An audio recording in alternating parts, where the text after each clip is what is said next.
When you do the math as a seller and as a realtor, you have to ask yourself, how much am I saving by not redoing the bathroom before it goes on the market? So you can do a very sort of neutral, easy, clean, inexpensive bathroom, or you can leave it up to chance. Tiles and blues, I think, are important right now. Black and whites. I think this is a really good seller. One of the main things is when it comes to buyers coming into a house is they want it to feel new.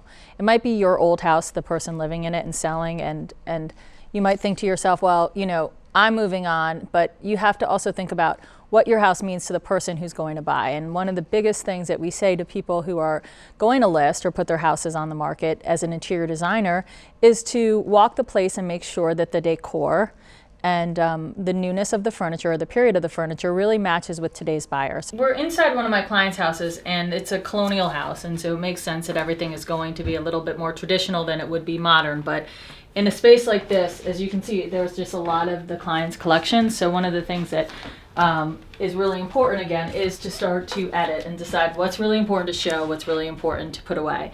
A huge collection of pictures like this can stop a client in their tracks. They see it, they want to understand, like, who's this little girl, who's that woman, and before long they're so busy thinking about who's living in the house that they fail to recognize architectural details.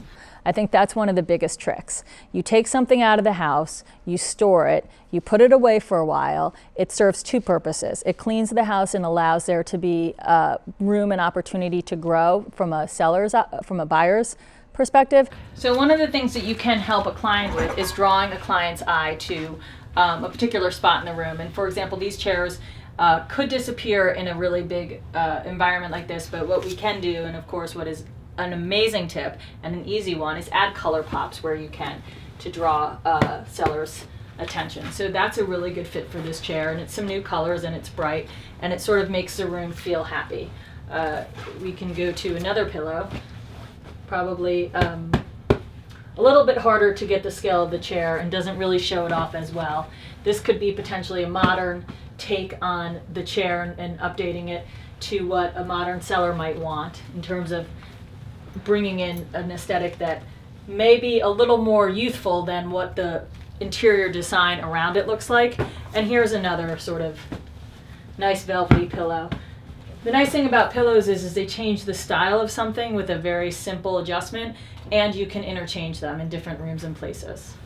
Closets, kitchens, and bathrooms sell houses. So as a realtor, you can at least tackle one, right? You might not be able to get a kitchen renovation, and you might not be able to get a bathroom renovation sort of locked in before the house goes to market. But what you can do is you can work on closets, and you can declutter them, you can organize them in a way that's attractive, and you can make them look like they have space, so that when someone's coming into a house, they don't want it to feel like there's no space to grow. And you might be maxed out in your closet. But then at that point, a realtor really has to have those tough conversations with their client about, you know, the goal of selling the house, what it needs to look like, and potentially sort of cleaning house a little bit. And one of the things that I think is always important is something that's a fresh product and it's brand new. So things like fresh wallpapers from young designers. Rebecca Atwood right here. This is what people are doing right now.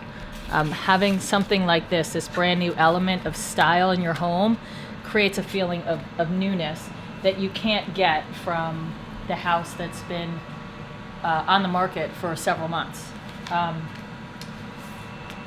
Beautiful textures, I think, sell homes. These are textured wallpapers. That is a really good opportunity to give people something that's neutral but also add a little bit of value.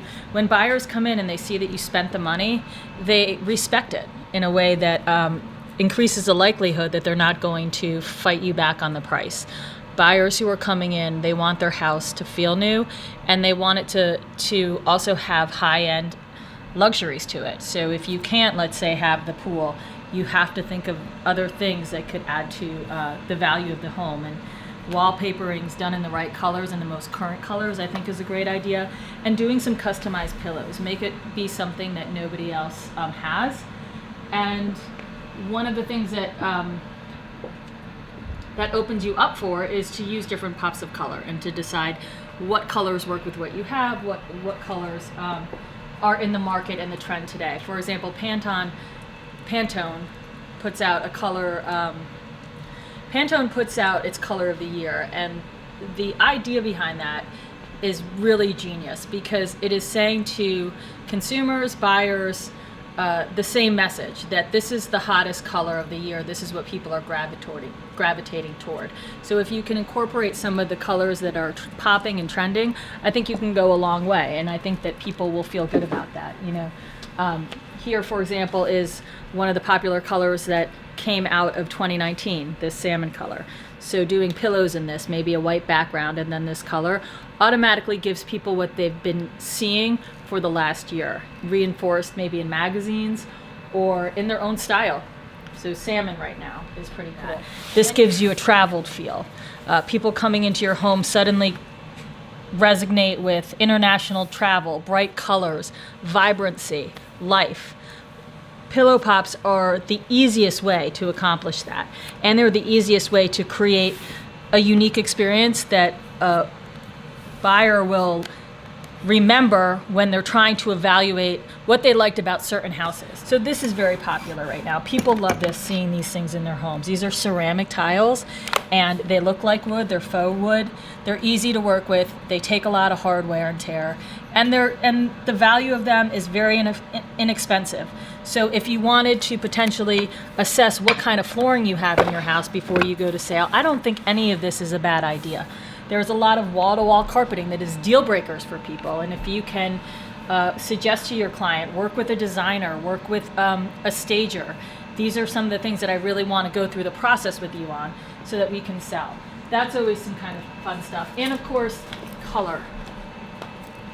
So design studios do a great job of this. I think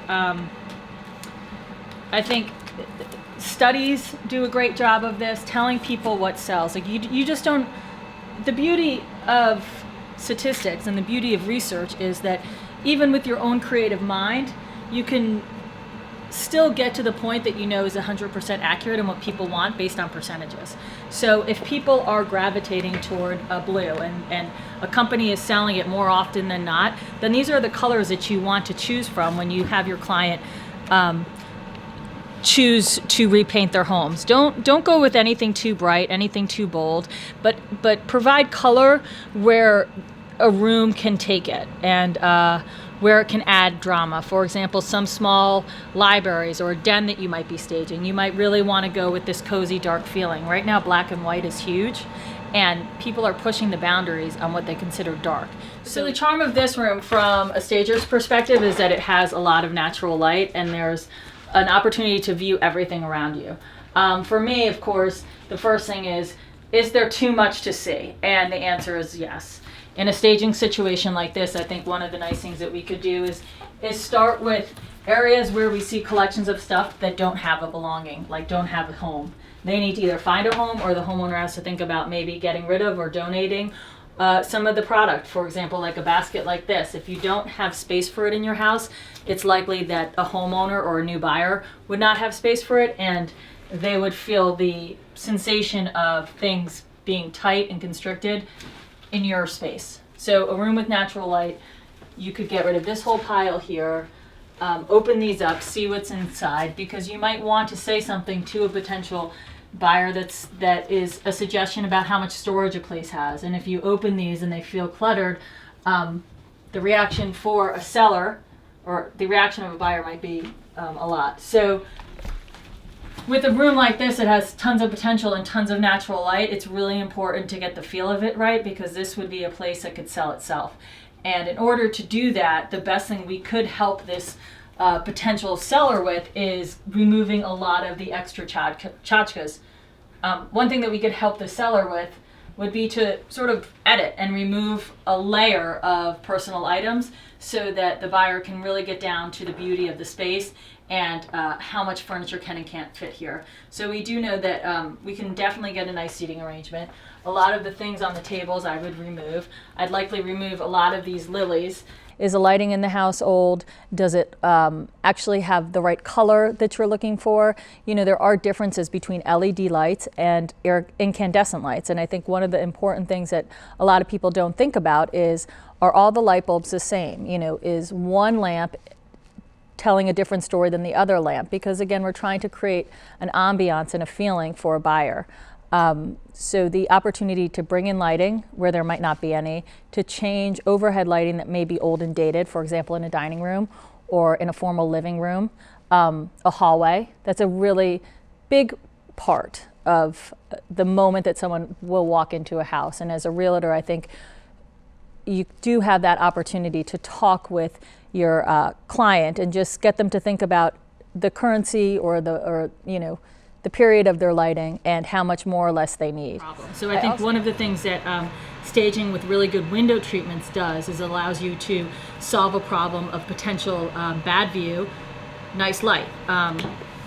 Shears, I think doing them in neutral colors and good quality textures goes a long way, because people are going to be framing their lives through their windows, what they see inside, what comes inside, and who sees in. So shears are a really very easy and light way to address lighting issues or to address privacy issues. And then there are natural textured bamboo shades. I think this is an also really important thing to explore before you put your house on the market. All too often you go into a house with old like honeycombs or plastic shades or old wood shutters, and your first feeling is there's something wrong here. I don't like the way that the windows feel. I don't like the light. And it's really because you subconsciously are distracted from something that may or may not be old and outdated. So updating the window treatments, I think, is a very big component in selling a house. And this is, natural texture bamboos. We get a lot of requests for this because it's natural, it can be neutral, it's very cost effective, and it creates the privacy and the proper window dressing that people may already expect in the home before they get there. If the house is not showing in its best light, is to throw all the furnishings in an AutoCAD and give it to the client when they walk into the room and say, you may not see it right now, for example, but let me show you that your furniture fits in this room, and here's how I did an AutoCAD.